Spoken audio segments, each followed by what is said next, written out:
একটা কথা চারিদিকে ঘুরে বেড়াচ্ছে যে আপনি নাকি এবারে 2021 বিধানসভা নির্বাচনে তৃণমূলের ক্যান্ডিডেট হচ্ছেন, কতটা সত্য রয়েছে? কথাটা একেবারেই অসত্য কথা, কারণ ক্যান্ডিডেট হওয়ার জন্যই যে আমরা তাকে সাপোর্ট করব, তা না হলে সাপোর্ট করব না এমনটা কোনো বিষয় নয়। আমি একজন নাগরিক হিসেবে ভারতবর্ষে বা বাংলার শান্তিকামী মানুষ হিসেবে এটা আশা করতে পারি যে অন্তত এই মুহূর্তে দাঁড়িয়ে অন্তত একবার সুযোগ দেওয়া উচিত। কারণ এই মুহূর্তে যদি আমরা নিজেদের মধ্যে ভাগাভাগি করি, ডিভাইডেশন করি, তাহলে যাদের ভয় করছি, আমরা যাদের ভয়ে চেঁচামেচি করছি, আন্দোলন করছি, লড়াই করছি, সংগ্রাম করছি, আখেরে দেখা যাবে তারাই ক্ষমতায় আসীন হচ্ছে। ফলে এটা ঠিক হবে না। প্রিয় দর্শক, এনবিটিভির পর্দায় আপনাদের সকলকে স্বাগত। এই মুহূর্তে আমার সঙ্গে রয়েছেন প্রোগ্রেসিভ ইউথ ফাউন্ডেশনের রাজ্য সভাপতি শ্যামত আলী সাহেব। প্রথমে এনবিটিভির পর্দায় আপনাকে স্বাগতম জানাচ্ছি। ধন্যবাদ। 2021 বিধানসভা নির্বাচন আসন্ন, একদিকে বিজেপি তার শক্তি বাড়ানোর চেষ্টা করছে, অন্যদিকে আব্বাস সিদ্দিকী এবং মিম তারাও আলাদাভাবে রাজনীতি করার চেষ্টা করছে। এই জায়গায় দাঁড়িয়ে তৃণমূলের শক্তি যেন দিন দিন খর্ব হচ্ছে, তৃণমূলের থেকে এমএলএ এমপিরা চলে যাচ্ছে বিজেপিতে, ফলে সংখ্যালঘুরা বিমুখ হচ্ছে। এই অবস্থাতে 2021 বিধানসভা নির্বাচন কেমন হতে পারে বলে মনে করছেন? 2021 নির্বাচন একটি কঠিন লড়াই। আমরা দেখেছি গোটা ভারতবর্ষে যেভাবে সাম্প্রদায়িক শক্তি মাথাচাড়া দিয়ে উঠেছে, তার থাবাও আমাদের পশ্চিমবাংলায় ব্যতিক্রম নয়। তো আমার বিশ্বাস, আমার আশা, সকলের কাছে এই আবেদনই রাখবো যাতে সাম্প্রদায়িক শক্তি যাতে কোনো অবস্থাতেই এই পশ্চিমবাংলার বুকে থাবা বসাতে না পারে। যে অ্যাঙ্গেলেই থাকুক না কেন, আমরা যে জায়গায় ভোটটা প্রয়োগ করি না কেন, অন্তত এই শক্তির বিরুদ্ধে, বিভেদকামী শক্তি, সাম্প্রদায়িক শক্তি, যারা মানুষের মধ্যে বিভেদ সৃষ্টি করে, হিংসা ছড়ায়, ভারতবর্ষের গণতন্ত্রকে অমান্য করে বিভিন্ন কার্যক্রম চালায় এবং যারা সংবিধানকে মানে না, সর্বোপরি দেশের জন্য এই সাম্প্রদায়িক দল বিপজ্জনক। আমরা সকলেই জানি ভারতবর্ষের সংখ্যালঘু তথা দলিত আদিবাসীরা কতটা নিরাপত্তায় আছে। বিশেষ করে আমি একজন সংখ্যালঘু সম্প্রদায়ের মানুষ হয়ে বলতে পারি, আমরা এই ভারতবর্ষে বড় নিরাপত্তার অভাব বোধ মনে করছি। ফলে এমন অবস্থায় আমরা চাইব না কোনো দিনও এই পশ্চিমবাংলার শান্তিপ্রিয় মাটি, সম্প্রীতির মাটি, রবীন্দ্রনাথের মাটি,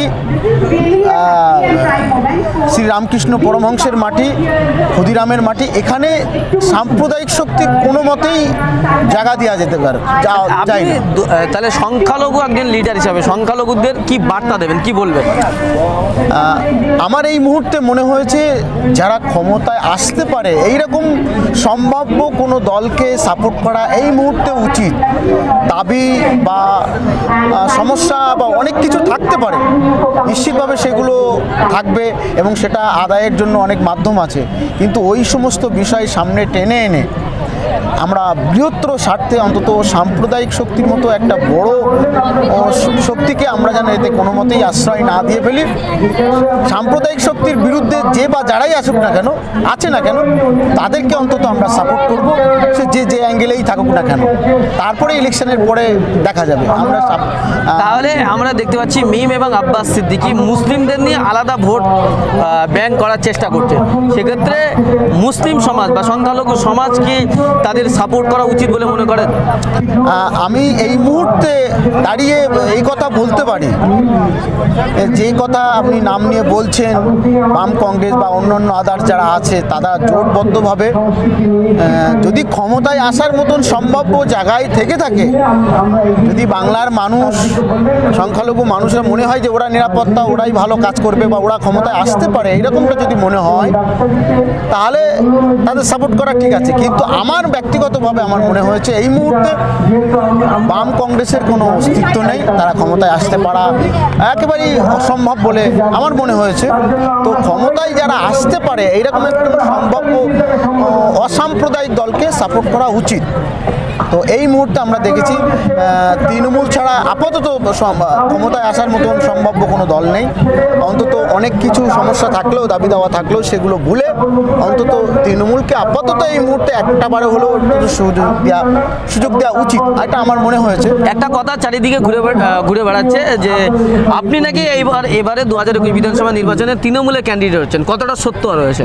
এই কথাটা একেবারেই অসত্য কথা, কারণ ক্যান্ডিডেট হওয়ার জন্যই যে আমরা তাকে সাপোর্ট করব, তা না হলে সাপোর্ট করব না, এমনটা কোনো বিষয় নয়। আমি একজন নাগরিক হিসেবে ভারতবর্ষে বা বাংলার শান্তিকামী মানুষ হিসেবে এটা আশা করতে পারি যে অন্তত এই মুহূর্তে দাঁড়িয়ে অন্তত একবার সুযোগ দেওয়া উচিত। কারণ এই মুহূর্তে যদি আমরা নিজেদের মধ্যে ভাগাভাগি করি, ডিভাইডেশন করি, তাহলে যাদের ভয় করছি আমরা, যাদের ভয়ে চেঁচামেচি করছি, আন্দোলন করছি, লড়াই করছি, সংগ্রাম করছি, আখেরে দেখা যাবে তারাই ক্ষমতায় আসীন হচ্ছে। ফলে এটা ঠিক হবে না। এই যে ক্যান্ডিডেট হওয়া না হওয়া নিয়ে এটা কোনো বিষয় নয়। আমরা আছি মানুষের জন্য, কাজ করার জন্য সবসময় কাজ করতে পারি। ক্যান্ডিডেট হলে আরও ভালো কাজ হবে বা ক্যান্ডিডেট না হলে হবে না, এমনটা কোনো বিষয় নয়। এটা তৃণমূল কংগ্রেস যারা নেতৃত্ব আছে তারাই ভালো জানেন। প্রিয় দর্শক, আমরা এতক্ষণ ধরে কথা বলছিলাম প্রোগ্রেসিভ ইউথ ফাউন্ডেশনের রাজ্য সভাপতি শ্যামত আলী ভাইয়ের সঙ্গে। একেবারে শেষ মুহূর্তে শেষ প্রশ্ন আপনার কাছে করব যে এই মুহূর্তে গোটা রাজ্য বিজেপি দখল করার চেষ্টা করছে, সেক্ষেত্রে আপনারা কি বিজেপির বিরুদ্ধে সোচ্চার হবেন বা বিজেপির বিরুদ্ধে বলিষ্ঠ ভূমিকা পালন করবেন? নিশ্চিতভাবে এটা 100% সঠিক যে বিজেপির মতো একটা বড় সাম্প্রদায়িক দল, এর বিরুদ্ধে আমরা প্রকাশ্য গোপন সামনে পিছনে ডাইনে বামে যাই বলুন না কেন সর্বদাই সবসময়ের জন্য ছিলাম, আছি, আগামীতেও থাকবো। কারণ কোনো অংশেই কোনো মতেই আমরা মেনে নিতে পারি না, বরদাস্ত করতে পারি না যে এখানে এই বাংলার মাটি থেকে অন্তত কলুষিত করবে, বিভেদ করবে বা বিজেপির মতো সাম্প্রদায়িক দল এখানে আবার ক্ষমতা দখল করবে, এটা কখনোই আমরা মেনে নিতে পারি না। তার জন্য আমাদের সকলকে মিলে, সকলে আমরা ঐক্যবদ্ধভাবে, আমরা মুসলিম সম্প্রদায়ের মানুষ, দলিত, আদিবাসী যে বা যারাই আছে না কেন, সকলে মিলে ঐক্যবদ্ধভাবে আমাদের এটা মাথায় রাখতে হবে। অন্তত কোনো অংশে যাতে সেই সুযোগটা বিজেপি না পায়, সেটার জন্য আমাদের ঐক্যবদ্ধ হয়ে এর বিরুদ্ধে আমাদের রুখে দাঁড়ানো দরকার এবং ঐক্যবদ্ধ হওয়া বিশেষ প্রয়োজন। ধন্যবাদ। প্রিয় দর্শক, এতক্ষণ ধরে কথা বলছিলাম প্রোগ্রেসিভ ইউথ ফাউন্ডেশনের রাজ্য সভাপতি শ্যামত আলী ভাইয়ের সঙ্গে। এখন এই পর্যন্ত। পরবর্তী খবরে আপডেট পেতে আমাদের সঙ্গে থাকুন। সকলে ভালো থাকবেন, সুস্থ থাকবেন। ধন্যবাদ। ঘটকপুকুরের বৈদ্য অটোমোবাইলে আসুন আর নিয়ে যান আপনার পছন্দের গাড়ি।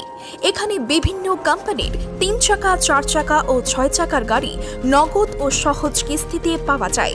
আমাদের ঠিকানা ঘটকপুকুর নলমুড়ির মধ্যস্থল, বাসন্তী হাইওয়ে রোড। বিস্তারিত জানতে ফোন করুন 9153911795 অথবা 9836491180।